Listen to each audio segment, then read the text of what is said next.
Hi hello ನಮಸ್ಕಾರ ಸ್ನೇಹಿತರೆ. ಇಲ್ಲಿ ರಾಮಾಚಾರಿ ಕೆಂಡಾಮಂಡಲ ಆಗ್ತಿರೋದು ಯಾಕೆ? ರಾಮಾಚಾರಿಯ ಸೂಕ್ಷ್ಮತೆಯಿಂದ ಮನೆಯವರು ಎಲ್ರಿಗೂ ಕೂಡ ಕೃಷ್ಣನ ಸಾವಿನ ಸತ್ಯ ಗೊತ್ತಾಗತ್ತಾ? ಚಾರು ಕಂಡು ಹಿಡ್ದ ಬಿಟ್ಲ ವೈಶಾಖ ನಡುಕ್ತಿರೋದು ಯಾಕೆ? ಅಂಥದ್ದು ಏನಾಯ್ತು? ರಾಮಾಚಾರಿ ಯಾಕೆ ಬದಲಾಗ್ತದಾನ? ಏನಾಗ್ತದೆ ತಿಳ್ಕೊಬೇಕು ಅಂದರೆ ಈಗಲೇ ನಮ್ಮ ಈ ಚಾನಲ್ನ ಸಬ್ಸ್ಕ್ರೈಬ್ ಮಾಡಿ, ಹಾಗೆ ಒಂದು ವಿಡಿಯೋವನ್ನು ಪೂರ್ತಿಯಾಗಿ ನೋಡಿ. ಇಲ್ಲಿ ರಾಮಾಚಾರಿ ಮನೆಗೆ ಬರ್ತಾನೆ. ಬರ್ತಿದ್ದಾಗೆ ತಲೆ ಮೇಲೆ ನೀರು ಹಾಕೋತಾನೆ. ಎಲ್ರಿಗೂ ಕೂಡ ಗಾಬರಿ ಆಗತ್ತೆ. ಏನಾಯ್ತು ಏನು, ತನ್ನ ಮಗ ಬೇರೆ ಈ ರೀತಿ ನಡ್ಕೋತಿದ್ದ, ಏನಾಗೋಯ್ತು ಏನು ಅಂತ. ಅದಕ್ಕೋಸ್ಕರ ಎಲ್ಲರೂ ಕೂಡ ಏನಾಯ್ತು ಅಂತ ಕೇಳ್ತಾ ಇದ್ರು ಕೂಡ ಇಲ್ಲಿ ರಾಮಾಚಾರಿ ಏನೊಂದನ್ನ ಕೂಡ ಹೇಳೋದಿಲ್ಲ. ನಂತರ ಈ ಕಡೆ ಒಳಗಡೆ ಬರ್ತಾನೆ. ಏನಾಯ್ತು ಮಗನೇ ಹೇಳು ಅಂತ ಹೇಳ್ತಿದ್ರ. ಈ ಕಡೆ ರಾಮಾಚಾರಿಗೆ ಏನು ಹೇಳಬೇಕು ಅಂತ ಗೊತ್ತಾಗ್ತಿಲ್ಲ. ಯಾಕೆ ಇಷ್ಟ ಅಳ್ತಾ ಇದೆಯಾ, ಅಂಥದ್ದು ಏನಾಯ್ತು ಅಂತ ಕೇಳ್ತಿದ್ದಾರೆ. ಅದು ಅಮ್ಮ ಸಾವಾಗೋಯ್ತು ಅಂತ ಹೇಳ್ತಾರೆ. ಯಾರು ಸಾವು ಏನು ಅಂತ ಎಲ್ಲರ ಗಾಬರಿಯಿಂದ ಕೇಳ್ತಿದ್ದಾರೆ. ಈ ಕಡೆ ವೈಶಾಖ ಕೂಡ ರಾಮಾಚಾರಿ ಏನು ಹೇಳ್ಬೋದು, ರಾಮಾಚಾರಿಗೆ ಸತ್ಯ ಗೊತ್ತಾಗೋಯ್ತಾ ಅಂತ ಅನ್ಕೊಂಡು ಹೆದರ್ಕೋತಾ ಇದ್ದಾಳೆ. ಆದರೆ ಇಲ್ಲಿ ರಾಮಾಚಾರಿ ಸತ್ಯದ ಬೇರೆ ಯಾರು ಅಲ್ಲ, ನನ್ನ ಅರ್ಧ ಜೀವನೇ ಸತ್ತು ಹೋಯ್ತು, ಅದು ಕೃಷ್ಣ ಅಂತ ಹೇಳ್ಬಿಡ್ತಾರೆ. ಕೃಷ್ಣ ಅಂದ ತಕ್ಷಣ ಎಲ್ರಿಗೂ ಕೂಡ ಶಾಕ್ ಆಗುತ್ತೆ, ಆಘಾತ ಆಗ್ಬಿಡತ್ತೆ. ಏನು ಮಾತಾಡ್ತಿದ್ಯಾ ಕೃಷ್ಣನ ಅಂದಾಗ ಈ ಕಡೆ ಒಂದ ಕ್ಷಣ ರಾಮಾಚಾರಿ ಯೋಚನೆ ಮಾಡ್ತಾನೆ. ಅಮ್ಮ ಜಸ್ಟ್ ಕೃಷ್ಣ ಅಂತ ಹೇಳಿದ ತಕ್ಷಣನೇ ಈ ರೀತಿ ಗಾಬರಿಯಾಗಿ ಆತಂಕ ಆಗ್ತಿದ್ದಾರೆ. ಅಂಥದ್ರಲ್ಲಿ ನಾನೇನಾದರೂ ಕೃಷ್ಣ ಸತ್ತೋಗಿದ್ದಾನೆ ಅಂತ ಹೇಳಿದ್ರೆ ಖಂಡಿತ ಅವರು ಅದನ್ನು ತಡ್ಕೊಳ್ಳೋದಿಲ್ಲ, ಹೆಚ್ಚು ಕಡಿಮೆ ಆಗ್ಬಿಡತ್ತ ಅಂತ ಅಂದ್ಕೊಂಡು ಯೋಚನೆ ಮಾಡಿದ ರಾಮಾಚಾರಿ. ಅದು 3 ವರ್ಷದ ಮಗು ಕೃಷ್ಣ ಅಂತ ಹೇಳ್ತಾರೆ. ಎಲ್ರಿಗೂ ಕೂಡ ಒಂದು ಕ್ಷಣ ನಿಟ್ಟುಸಿರು ಬಿಡ್ತಾರೆ. ಆದರೂ ಕೂಡ ಒಂದು ಮಗುಗೆ ಈ ರೀತಿ ಆಗೋಯ್ತಾ ಅಂತ ಕೇಳ್ತಿದ್ದಾರೆ. ಹೌದು, ಒಂದು ಮಗು 3 ವರ್ಷ. ಆ ಮಗು ನನ್ನ ಕಣ್ಮುಂದೆನೇ ಸತ್ತು ಹೋಯ್ತು. ಅದನ್ನು ನೋಡಿ ನನ್ನಿಂದ ಸಹಿಸೋಕ್ಕಾಗಲಿಲ್ಲ. ಆ ಆಘಾತದಿಂದ ನಾನು ಆಚೆ ಬರೋಕ್ಕಾಗ್ತಿಲ್ಲ ಅಂತ ಹೇಳ್ತಿದ್ದಾರೆ. ಇದರಿಂದಾಗಿ ಮನೆಯವ್ರು ಎಲ್ರಿಗೂ ಕೂಡ ಸಮಾಧಾನ ಮಾಡ್ಕೋಕಂದ ಈ ರೀತಿ ನಡೀತಾ ಇರುತ್ತೆ. ಆದರೂ ಮಗುನ ಕಳ್ಕೊಂಡಿರೋರು ನೋವು ಏನು ಅಂತ ಗೊತ್ತಾಗುತ್ತೆ. ನಾವು ನಮ್ಮ ಕೃಷ್ಣನ ಎಷ್ಟು ವರ್ಷಗಳ ಕಾಲ ಬಿಟ್ಟಿದ್ವಿ, ಎಷ್ಟೆಲ್ಲ ಸಂಕಟ ಆಗ್ತಿತ್ತು ಅಂದಾಗ. ಹೌದು, ಈಗ ತಾನೇ ಅಮ್ಮಂಗೆ ಸಿಕ್ಕಿದ್ದ, ಅಂಥದ್ರಲ್ಲಿ ಬೇಗನೆ ಕಳೆದೋಗ್ಬಿಟ್ಟ. ಅವ್ರ ಜೊತೆ ಇರಲಿಲ್ಲ ಅಂತಿದ್ದಾಗೆ ಮತ್ತೊಂದು ಆಘಾತ ಆಗತ್ತೆ. ಏನದು ಅಮ್ಮನ ಜೊತೆ ಇದ್ದ, ಈಗ ತಾನೇ ಸಿಕ್ಕಿದ್ದ ಅಂದರೆ ಏನು ಅರ್ಥ ಅಂತ ಮನೆಯವರು ಕೇಳ್ತಿದ್ರೆ, ಅದು ಅವನು ಈಗ ತಾನೇ ಮಗು ಅವರ ಅಮ್ಮಂಗೆ ಸಿಕ್ಕಿದ್ದು, ಕಳೆದೋಗ್ಬಿಟ್ಟಿತ್ತು. ಆದರೆ ಈಗ ಆಕ್ಸಿಡೆಂಟ್ ಆಗಿ ಸತ್ತು ಹೋಯ್ತು, ಅದನ್ನು ನನ್ನಿಂದ ನೋಡೋಕ್ಕಾಗಲಿಲ್ಲ, ನನಗೆ ಅಷ್ಟೊಂದು ದುಃಖ ಆಗ್ತದೆ ಅಂತ ಸುಳ್ಳು ಹೇಳ್ಬಿಡ್ತಾರೆ. ಮನೆಯವರು ಎಲ್ರಿಗೂ ಕೂಡ ಸಮಾಧಾನ ಮಾಡ್ತಾರೆ. ನಂತರ ಚಾರುನ ಕರ್ಕೊಂಡು ಹೋಗಮ್ಮ ರಾಮಾಚಾರಿನ ಅಂತ ಹೇಳ್ತಾರೆ. ಈ ಕಡೆ ಚಾರು ಏನು ರಾಮಾಚಾರಿನ ಕರ್ಕೊಂಡು ಬರ್ತಾಳೆ. ಆದರೆ ಇನ್ನೂ ಕೂಡ ರಾಮಾಚಾರಿ ತನ್ನ ತಮ್ಮನ ನೆನಪಲ್ಲಿದ್ದಾನೆ, ಗೋಳಾಡ್ತಿದ್ದಾನೆ. ಮನಸ್ಸಲ್ಲಿರೋ ನೋವನ್ನು ಯಾರ ಮುಂದೆ ಕೂಡ ಹೇಳ್ಕೊಳಕ್ಕಾಗ್ತಿಲ್ಲ. ಕುಸ್ತು ಹೋಗಿದ್ದಾನೆ ರಾಮಾಚಾರಿ.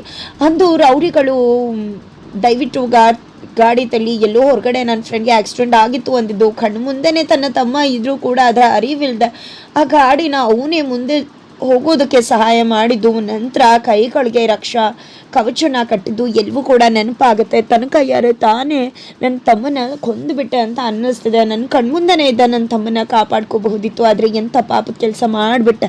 ನನ್ನ ತಮ್ಮನ ಕಳ್ಕೊಂಡು ಹೇಗಿರಲಿ ನಾನು? ಜೊತೆಗೆ ಮನೆಯವ್ರು ಎಲ್ರಿಗೂ ಕೂಡ ವಿಷಯ ಮುಚ್ಚಿಟ್ಟಿದ್ದೀನಿ. ಮನೆಯವ್ರು ಎಲ್ರಿಗೂ ಈ ವಿಷಯ ಗೊತ್ತಾಗುತ್ತೆ, ಏನು ಆಘಾತ ಆಗ್ಬೋದು ಅಂತ ತನ್ನಲ್ಲೇ ತಾನೇ ನೊಂದ್ಕೊಂಡು ಬೈತಿದ್ದಾನೆ. ಅಷ್ಟರಲ್ಲಿ ಚಾರು ಬರ್ತಾಳೆ. ಏನಿದು ರಾಮಾಚಾರಿ, ಯಾಕೆ ಇಷ್ಟೊಂದು ಸಂಕಟ ಪಡ್ತಿದ್ಯಾ? ನಿಜ ಹೇಳು, ಸತ್ತಿರೋದು ಯಾರು, ಯಾಕೆ ಏನು ಅಂತ ಕೇಳ್ತಿದ್ರೆ ಈ ಕಡೆ ರಾಮಾಚಾರಿ ಇಲ್ಲ ಆಗಲೇ ಹೇಳಿದ್ನಲ್ವಾ ಒಂದು ಮಗು ಅಂತ ಹೇಳ್ತಿದ್ದಾರೆ. ನೀನು ನೋಡ್ತಿದ್ರೆ ಅರ್ಥ ಜೀವ ಅಂತ ಎಲ್ಲ ಹೇಳಿದೆ. ನೀನು ನೋಡ್ತಿದ್ರೆ ನನಗೆ ಬೇರೆನೇ ಏನೋ ಅನ್ನಿಸ್ತದೆ, ನಿಜ ಹೇಳು ರಾಮಾಚಾರಿ ಅಂತ ಚಾರು ಕೇಳ್ತಿದ್ದಾಳೆ. ಅದಕ್ಕೆ ರಾಮಾಚಾರಿ ಎಷ್ಟು ಚೆನ್ನಾಗಿ ನನ್ನನ್ನು ಅರ್ಥ ಮಾಡಿಕೊಂಡ್ರೆ ಮೇಡಮ್, ಆದರೆ ನಾನು ಏನು ಮಾಡಲಿ, ಈ ಸತ್ಯನ ಹೇಳೋಕ್ಕೆ ನನ್ನಿಂದ ಸಾಧ್ಯ ಆಗ್ತಿಲ್ಲ ಅಂತ ಹೇಳ್ತಾರೆ. ನಂತರ ಅದು ಅರ್ಥ ಜೀವ ಅಂದರೆ ನನ್ನ ಕೈಯಲ್ಲೇ ಮಗು ಪ್ರಾಣ ಹೊಟ್ಟೋಗ್ಬಿಡ್ತು, ಅದಕ್ಕೆ ಅದನ್ನು ನನ್ನಿಂದ ಸಹಿಸ್ಕೊಳ್ಳೋಕೆ ಆಗ್ತಿಲ್ಲ ಅಂತ ಹೇಳ್ತಿದ್ದಾನೆ. ದಯವಿಟ್ಟು ಇಲ್ಲಿಂದ ಹೊಟ್ಟೋಗ್ಬಿಡಿ, ನನ್ನನ್ನು ದಯವಿಟ್ಟು ಒಬ್ಬಂಟಿಯಾಗಿ ಬಿಟ್ಬಿಡಿ ಅಂತ ಚೀರಾಡ್ತಿದ್ದಾನೆ, ಕೂಗಾಡ್ತಿದ್ದಾನೆ. ನಂತರ ಚಾರು ಕೂಡ ಹೋಗ್ತಾಳೆ. ನಂತರ ಇಲ್ಲಿ ನಾರಾಯಣಾಚಾರ್ಯಗಳು ಹಾಗೆ ಜಾನಕಿ ಅವರು ಮಾತಾಡ್ತಿದ್ದಾರೆ. ಎಂದೂ ಕೂಡ ರಾಮಾಚಾರಿ ಇಷ್ಟು ಎಮೋಷ್ನಲ್ ಆಗಿದ್ದಿಲ್ಲ. ಆದರೆ ಅವನು ನೋಡ್ತಾ ಇದ್ರೆ ತನ್ನವನ್ನೇ ಕಳ್ಕೊಂಡಾಗೆ ನೋವು ಪಡ್ತಿದ್ದಾನೆ. ಜೊತೆಗೆ ನನಗೂ ಕೂಡ ಒಂದು ರೀತಿ ಆಗ್ತಿತ್ತು, ರಾಮಾಚಾರಿ ಕೂಡ ಈ ರೀತಿ ಆಡ್ತಿದ್ದಾನೆ, ಏನಾಗ್ತಿದೆ ಅಂತಲೇ ಗೊತ್ತಾಗ್ತಿಲ್ಲ ಅಂದಾಗ ಮಗು ಜೀವ ಹೊರಟೋಗಿದೆ ಅಲ್ವಾ, ಅದು ನೋಡೋಕ್ಕಾಗದೆ ಅವನಿಂದ ಆ ರೀತಿ ಆಗ್ತದೆ ಅಂತ ಜಾನಕಿ ಅವ್ರು ಕೂಡ ಹೇಳ್ತಾರೆ. ಆದರೂ ಕೂಡ ನಾನು ಮೊದಲೇ ಎಷ್ಟು ಆರಾಮಾಗಿದ್ದೆ, ಮಾತು ಕೈಕಾಲು ಬರ್ದಿದ್ದಾಗಲೇ ಎಷ್ಟು ನೆಮ್ಮದಿ ಇತ್ತು. ಆದರೆ ಈಗ ನೆಮ್ಮದಿನೇ ಇಲ್ಲ. ಮನುಷ್ಯ ತಪ್ಪು ಮಾಡ್ತಾನೆ, ಅದರ ಪಾಪ ಫಲನ ಅನುಭವಿಸ್ಬೇಕಾಗತ್ತೆ ಜೀವನದಲ್ಲಿ. ಅಂತ ಹೇಳ್ತಿದ್ರೆ ಯಾಕೆ ರೀತಿ ಎಲ್ಲ ಮಾತಾಡ್ತಿದ್ರ ಅಂತ ಜಾನಕಿ ಅವ್ರು ಕೂಡ ಸಮಾಧಾನ ಮಾಡ್ತಿದ್ದಾರೆ ನಾರಾಯಣಾಚಾರ್ಯನ. ನಂತರ ಇಲ್ಲಿ ರಾಮಾಚಾರ್ಯ ಹೊರಗಡೆ ಬಂದಿದ್ದೆ ತನ್ನ ಗಾಡಿಲಿರ್ತಕ್ಕಂಥ ತನ್ನ ತಮ್ಮನ ಬಟ್ಟೆನ ತಗೊಂಡು ಅದನ್ನ ಇಟ್ಕೊಂಡು ಕಣ್ಣೀರು ಹಾಕ್ತಿದ್ದಾನೆ. ನನ್ನ ತಮ್ಮ ನನ್ನನ್ನು ಬಿಟ್ಟು ಹೋಗ್ಬಿಟ್ಟ, ನನ್ನ ತಮ್ಮನ ನನ್ನಿಂದ ದೂರ ಮಾಡಿಬಿಟ್ಟೆ ದೇವ್ರೆ, ಕೊನೆ ಬಾರಿ ಕೂಡ ಮುಖ ನೋಡ್ದಾಗೆ ಮಾಡಿಬಿಟ್ಟಲ್ಲ, ಮನೆಯವ್ರು ಯಾರಿಗೂ ಕೂಡ ನನ್ನ ತಮ್ಮ ಸತ್ತಿದ್ದಾನೆ ಅನ್ನೋ ವಿಷಯ ಗೊತ್ತಿಲ್ಲ, ಅವ್ರಿಗೆ ಗೊತ್ತಾದರೆ ಏನು ಕತೆ ಆಗತ್ತಾ, ಯಾರೂ ಕೂಡ ನನ್ನ ತಮ್ಮನ ಕೊನೆ ಬಾರಿ ಕೂಡ ನೋಡೋಕ್ಕಾಗಲಿಲ್ವಲ್ಲ, ಹಾಗೆ ಕರ್ಕೊಂಡ್ಬಿಟ್ಟಿಯಲ್ಲ ದೇವ್ರೆ ಅಂತ ಗೋಳಾಡ್ತಿದ್ದಾನೆ. ನನ್ನ ತಮ್ಮನ ಉಳಿಸ್ಕೊಳ್ಳೋಕ್ಕಾಗಲಿಲ್ಲ, ನನ್ನ ಭಾಗವಾಗಿದ್ದ ನನ್ನ ತಮ್ಮನ್ನ ಕಳ್ಕೊಂಡ್ಬಿಟ್ಟೆ ಅಂತ ಕಣ್ಣೀರು ಹಾಕಿ ಗೋಳಾಡ್ತಿದ್ರೆ ಅಷ್ಟರಲ್ಲಿ ಚಾರುಗೆ ಎಚ್ಚರ ಆಗುತ್ತೆ. ಏನಿದು ರಾಮಾಚಾರಿ ಇಲ್ವಲ್ಲ ಅಂತ ಅಂದ್ಕೊಂಡಿದ್ದೆ. ಹೊರಗಡೆ ಬರ್ತಾಳೆ. ಇಲ್ಲಿ ಬಟ್ಟೆನ ಇಟ್ಕೊಂಡು ಕಣ್ಣೀರು ಹಾಕ್ತಿರೋ ರಾಮಾಚಾರಿನ ನೋಡ್ತಾಳೆ. ತಕ್ಷಣ ಚಾರು ರಾಮಾಚಾರಿ ಅಂದ ತಕ್ಷಣ ಹಾಗೆ ಅದನ್ನ ಬಟ್ಟೆನ ಊಸಿಡ್ತಾನೆ. ಏನು ಮಾಡ್ತಿದ್ಯಾ ಇಲ್ಲಿ ರಾಮಾಚಾರಿ ಅಂದಾಗ ನಿದ್ರೆ ಬರ್ತಿರ್ಲಿಲ್ಲ ಅಂದಾಗ ಅರ್ಥ ಆಗುತ್ತೆ ರಾಮಾಚಾರಿ, ನೀನು ಒಂದು ಮಗುನ ನಿನ್ನ ಕೈಯಲ್ಲಿ ಆ ಮಗು ಪ್ರಾಣ ಬಿಟ್ಟಿದೆ, ಅದನ್ನು ನೋಡಿ ನಿನಗೆ ಎಷ್ಟು ಆಘಾತ ಆಗಿರುತ್ತೆ ಅಂತ ಗೊತ್ತು. ಆದರೂ ಗರುಡ ಪುರಾಣದಲ್ಲೆಲ್ಲ ಕೇಳಿದ್ಯಾ ಅಲ್ವಾ ಅಂತ ಹೇಳ್ತಿದ್ರೆ, ಸಾವು ಅಂತಕ್ಕಂಥದ್ದು ಗರುಡ ಪುರಾಣದಲ್ಲೆಲ್ಲ ಓದಿದ್ವಿ, ಹೇಗೆ ಸಮಾಧಾನ ಮಾಡ್ಕೋಬೇಕು ಅಂತ. ಅದೇ ನಿಜ ಜೀವನದಲ್ಲಿ ಆದಾಗ ಅದು ಯಾವುದು ಕೂಡ ಸಾಧ್ಯ ಇಲ್ಲ ಅಂತ ಅರ್ಥ ಆಗ್ತದೆ. ಅಂದರೆ ರಾಮಾಚಾರಿ ತುಂಬ ಒಗ್ಟಾಗಿ ಮಾತಾಡ್ತಿದ್ದಾನೆ. ಅವನ ನೋವು ದುಃಖ ಮತ್ತಷ್ಟು ಭಾರ ಜಾಸ್ತಿ ಆಗ್ತದೆ ಹೊರತು ಕಡಿಮೆನೇ ಆಗ್ತಿಲ್ಲ. ಈ ಕಡೆ ಚಾರು ಎಷ್ಟೇ ಸಮಾಧಾನ ಮಾಡಿದ್ರು ಕೂಡ ರಾಮಾಚಾರಿನ ಸಮಾಧಾನ ಮಾಡೋದು ಅವಳಿಂದ ಕಷ್ಟ ಸಾಧ್ಯವಾಗ್ತದೆ.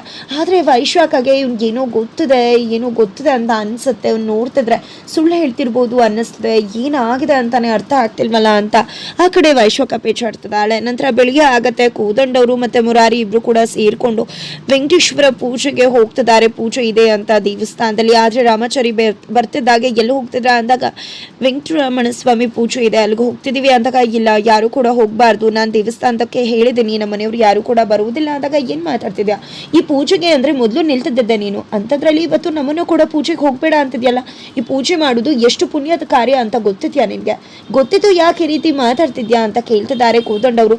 ಹೋಗ್ಬೇಡಿ ಅಂದ್ರೆ ಹೋಗ್ಬಾರ್ದು ಅಷ್ಟೇ, ಹೇಳ್ತಿದ್ದೀನಲ್ವಾ, ಹೋಗೋದ್ರಿಂದ ತಪ್ಪಾಗತ್ತೆ ಅಂತ ಹೇಳ್ತಿದ್ದಾರೆ. ಈ ಕಡೆ ಜಾನಕಿ ಅವರು ಏನ್ ಮಾತಾಡ್ತಿದ್ಯಾ, ದೋಷ ಬರುತ್ತಪ್ಪ ಆ ರೀತಿ ಎಲ್ಲ ಪೂಜೆ ಮಾಡಲಿಲ್ಲ ಅಂದ್ರೆ ಅಂತ, ಪೂಜೆ ಮಾಡೋದೇ ಪುಣ್ಯ ಅಂತ ಹೇಳ್ತಿದ್ದಾರೆ ಜಾನಕಿ ಅಮ್ಮ ಕೂಡ. ಆದ್ರೆ ಪೂಜೆಗೆ ಹೋದ್ರೆ ದೋಷ ಆಗತ್ತೆ ಅಂತ ರಾಮಾಚಾರಿ ಹೇಳ್ತಾನೆ. ಏನ್ ಮಾತಾಡ್ತಿದ್ಯಾ ರಾಮಾಚಾರಿ ನೀನು ಅಂತ ಅಜ್ಜಿ ನಾರಾಯಣಾಚಾರ್ಯಗಳು ಎಲ್ಲರೂ ಕೂಡ ಪ್ರಶ್ನೆ ಮಾಡ್ತಿದ್ದಾರೆ. ಆದ್ರೆ ಒಮ್ಮೆ ಹೇಳಿದ್ರೆ ಅರ್ಥ ಆಗೋದಿಲ್ವಾ ನಿಮ್ಗೆ, ಹೋಗ್ಬಾರ್ದು ಅಂದ್ರೆ ಹೋಗ್ಬಾರ್ದು ಅಷ್ಟೇ ಅಂತ ಹೇಳ್ತಾರೆ ರಾಮಾಚಾರಿ. ಆದ್ರೆ ಕೋದಂಡವರು ಹೋಗ್ಬಾರ್ದು ಅನ್ನೋದಕ್ಕೆ ಸರಿಯಾದ ಸಮಂಜಸ ಕಾರಣ ಕೊಡು, ಹೋಗ್ಬಾರ್ದು ಅನ್ನೋದಕ್ಕೆ ಅಂತ ಕೇಳ್ತಿದ್ರೆ ಏನ್ ಕೊಡೋದು ಹೇಳಿದ್ರೆ ಅರ್ಥ ಆಗೋದಿಲ್ವಾ, ಹೋದ್ರೆ ದೋಷ ಬರುತ್ತೆ, ಯಾಕಂದ್ರೆ ಸೂತ್ಕದ ಮನೆಯಲ್ಲಿ ಯಾರು ಕೂಡ ಪೂಜೆಗೆ ಹೋಗ್ಬಾರ್ದು ಅಂತ ಹೇಳ್ಬಿಡ್ತಾರೆ. ಈ ಮಾತನ್ನು ಕೇಳಿ ಎಲ್ರಿಗೂ ಆಗತ್ತೆ, ಸೂತ್ಕದ ಮನೆ ಅಂದ್ರೆ ಏನ್ ಅರ್ಥ ಅಂತ. ಈ ಕಡೆ ಒಟ್ಟಾಗಿರ್ತಕ್ಕಂಥ ರಾಮಾಚಾರಿ ನಡವಳಿಕೆ ಈಗ ಬಿಡಿಸ್ಕೊತಾ ಇದ್ಯಾ. ರಾಮಾಚಾರಿ ಈ ಒಂದು ಸಂದರ್ಭದಲ್ಲಿ ಕೃಷ್ಣ ಸತ್ತೇ ಹೋಗ್ಬಿಟ್ಟ ಅನ್ನೋ ಸತ್ಯವನ್ನ ಹೇಳೇ ಬಿಡ್ತಾನ, ಅಥವಾ ಮತ್ತೆ ನಾನು ನಿನ್ನೆ ತಾನೇ ಆ ಮಗುನ ಸಂಸ್ಕಾರ ಮಾಡಿ ಬಂದಿದ್ದೀನಿ, ಹಾಗಾಗಿ ಹೋಗೋದು ಬೇಡ ಅಂತ ಮತ್ತಿನ್ನೇನು ಸಂಶಯ ಕಾರಣ ಕೊಡ್ತಾರ, ಏನಾಗತ್ತೆ ತಿಳ್ಕೊಬೇಕು ಅಂದ್ರೆ ಮುಂದಿನ ವಿಡಿಯೋಗೋಸ್ಕರ ವೀಚ್ ಮಾಡೋದನ್ನ ಯಾವುದೇ ಕಾರಣಕ್ಕೂ ಮರಿಬೇಡಿ.